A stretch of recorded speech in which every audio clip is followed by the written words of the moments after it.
Hello. This video will assist students in social work criminology 4520 Women in Crime in locating good peer-reviewed resources.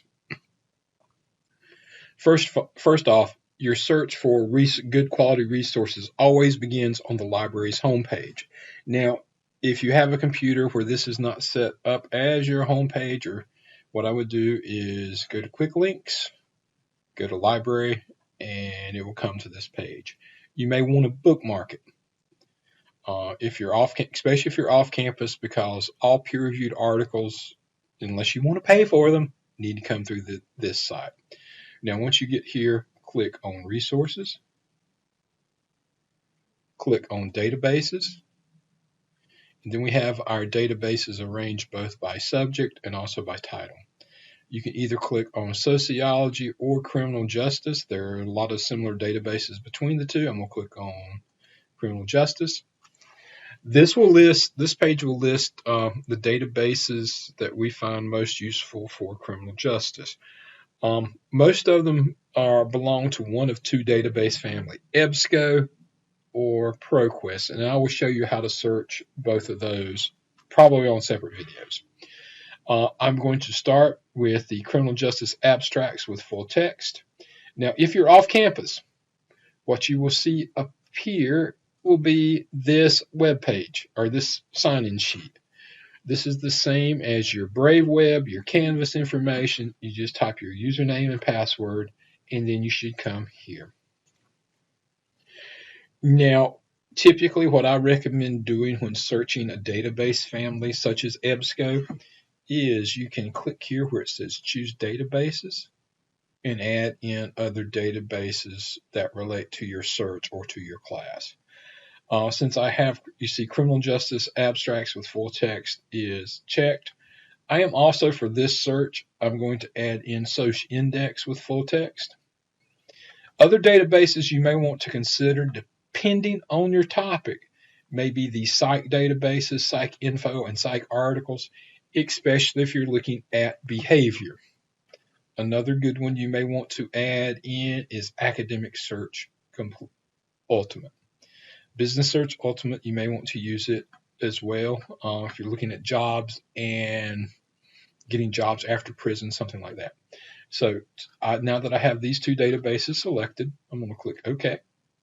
And I am ready to type in my keywords. And with database searching, it's all about the keywords, what keywords you put in. You cannot type in big long phrases in these databases because it will search for every word. So usually what I tell students to do is to think about what they are looking at. Now, when I started this video, before I started it, I thought about my topic, and what I did was I am going to scroll down here and go to my Word document. I thought of the problem, mothers in prison. And I listed some keywords below here that may help with my search. Now, my first search is probably going to be mothers and prison. I'll tell you that. But you can see some other terms here that are related to that: parenting, attachment, child development, care of children, pregnant in prison, nurseries in prison, prenatal care, and even something like recidivism. Now, all these I can add in here. Let me type in mothers, prison. And notice it comes up with jail or incarceration or imprisonment. I'm going to click here. Now, by doing this, notice that it puts or in between these terms. All these terms are synonyms for each other. So I'm going to do that. And I'm going to click on search. Okay. So I came up with 1,300 items. First thing that I'm going to do to limit these results is to limit by scholarly peer review. The scholarly peer reviewed articles are articles written by professors for professors. Typically, they're also written for students in that field. In other words, the language is higher. They go through a review process. Other people in the criminal justice field, the sociology field, or whatever field, look at these and give them a thumbs up or thumbs down, and they may have to go back and redo those. So that knocks me down to a little under 800. So I scroll down and notice my article timeline is published, say, from 1909 to 2019. I doubt it. If you're doing some historical thing, you may want to look at this 1909 article, but usually what I would tell you to do is move your date slider up to the last, say, 10 years. It should update, and now notice I'm down to 400 and some articles. These articles on this page come up 20 per page. I'll scroll down. You see some of them are full text. Some of them will say other things.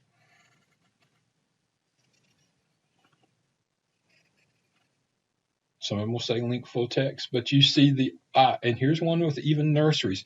Now, also what I am looking for when I scroll through these, when I look at these, is you see my terms here. Some of them are bolded. These are terms that actually match my search terms. And I always pay attention to those because that helps me analyze to see if I even want to look at the article. And before I look at the article, usually what I will do is click on the article title, and that will open up to give me the full record. Here's my subject terms. Here is also an abstract. Please be sure and read the abstract. It will give you an overview of the article. Now, if you're required to do an annotated bibliography, do not copy and paste this abstract for your annotation.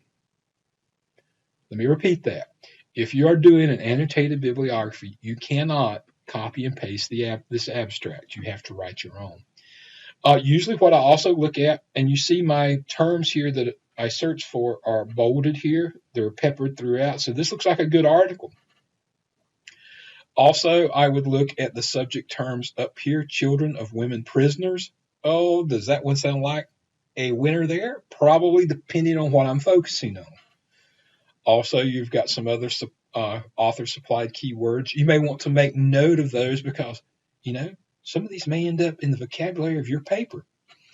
So, and I could click here and it would pull up all the articles that has this subject heading. I'll do that in a second.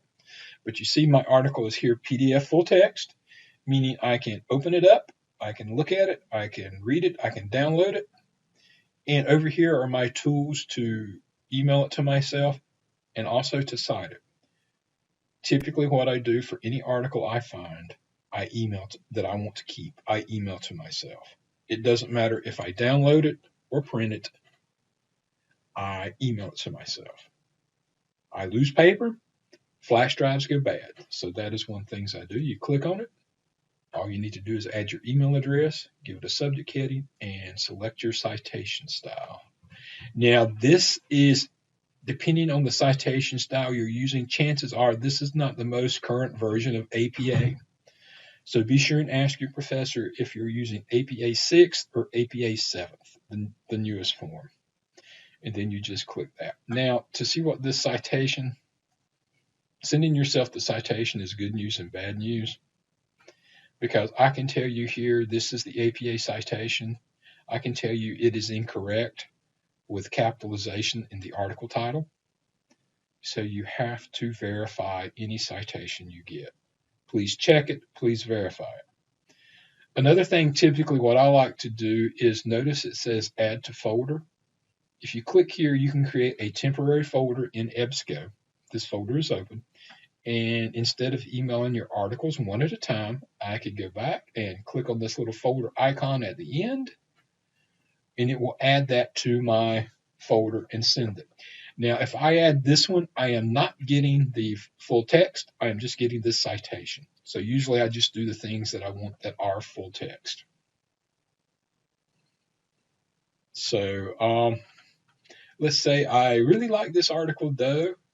And even though it's not full text, I can click here, full text at UNCP. It will open up a new window. And notice it will give me the article, a link for the article. It will give me databases.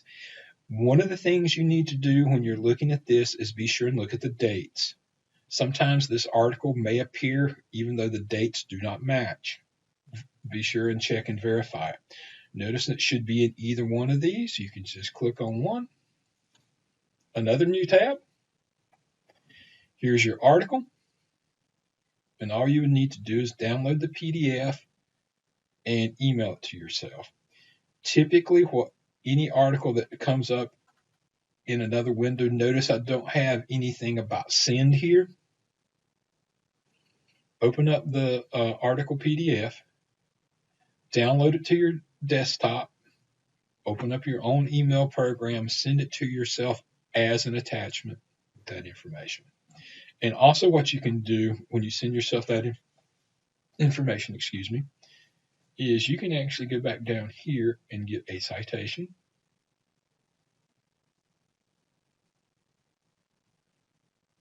This one looks pretty good. So you can copy and paste it in there. But again, verify it. I cannot emphasize that enough. Verify this citation against a style guide. And yeah, just be sure and verify it. You can use the online writing lab at Purdue. The library has a style guide here at the ready reference desk, so you can come borrow it. You can't check it out, but you can borrow it. So that is a little bit how you find articles that way. Anything that is linked full text, you should be able to click on it like this one and it open up. That means it's in a database semi-associated with this. But you can scroll down there. And these come up 20 per page.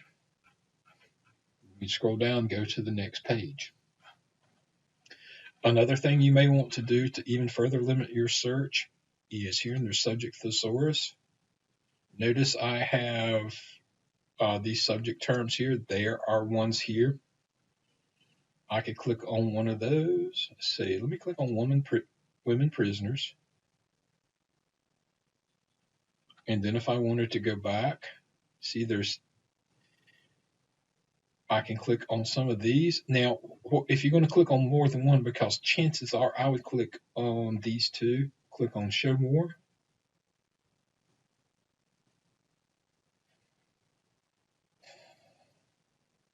Say let me throw that one into custody of children. Click on update, and I will have no more than 20. So this really narrows and helps you focus your results. And here they are. And again, I've got items in my folder. When I'm ready to email them, I can click here and do so. Select all and email. You can also create a more permanent folder by signing in, and I have a separate video about that if you want to view that. You can sign in here and create a permanent folder. This is a little bit about how you search the EBSCO family of databases for articles for Sociology, Criminal Justice 4520. If you have any questions, please contact me. And to do that, you can contact us at the reference desk. Let me get back here to my library's homepage. It has Ask a Librarian. This will send you to a page that has our phone number, our email address, an email blank if you want to send an email blank that way. And also you could go to contact us, and that's my boss. This is me. You can send stuff directly to me if you have questions. Again, we're here to help you. If you have questions, please contact us. Thank you.